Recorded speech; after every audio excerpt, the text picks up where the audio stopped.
Bonjour, je fais cette vidéo en tant que philosophe catholique. J'ai survolé comme ça un article, alors vite, hein, parce que j'ai vite remarqué que l'article c'était pour faire du sensationnalisme, parce que bon, le titre c'était l'Église catholique, qu'il y a des saints dans l'Église catholique qui sont transgenres. En fait, bon, il donne des exemples, hein. Ce sont tous des exemples du genre de saints qui, par exemple, pour ne pas attirer, il y avait beaucoup, ça se passait beaucoup, hein, durant la période romaine, hein. Voilà, les parents voulaient marier les filles, hein, et pour se elle se rendait laide, entre guillemets, voilà, en se coupant les cheveux, en s'habillant comme des garçons, comme ça, pour ne pas attirer le regard des hommes, parce que bon, elle ne voulait pas se marier, elle voulait rester vierge, elle voulait se consacrer au Seigneur, voilà. Et ensuite, hein, bon, durant la période médiévale, il y a eu plein d'exemples comme ça. Je crois que même Gemma Galgani, hein, à un moment, ses parents voulaient la marier parce qu'elle était très belle, hein.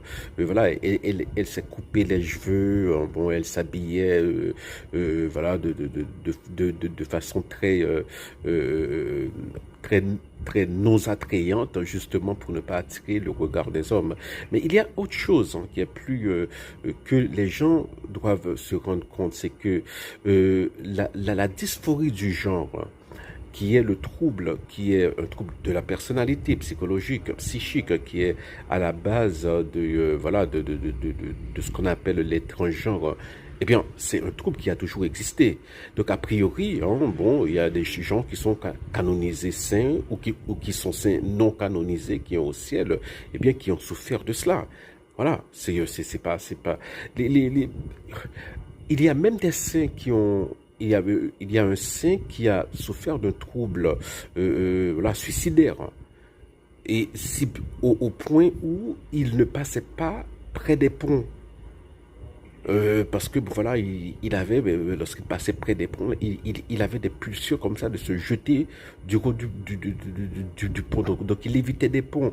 Il y a beaucoup de saints qui ont souffert voilà, de troubles psychologiques parce que les saints, il faut toujours se rappeler, hein, ce ne sont pas des héros ou des héroïnes, c'était des gens comme nous qui ont fait l'effort voilà, de surmonter, hein, les pulsions de la nature humaine et qui, malgré tout, en dépit de tout, ont fait de leur mieux pour faire preuve de charité envers le prochain.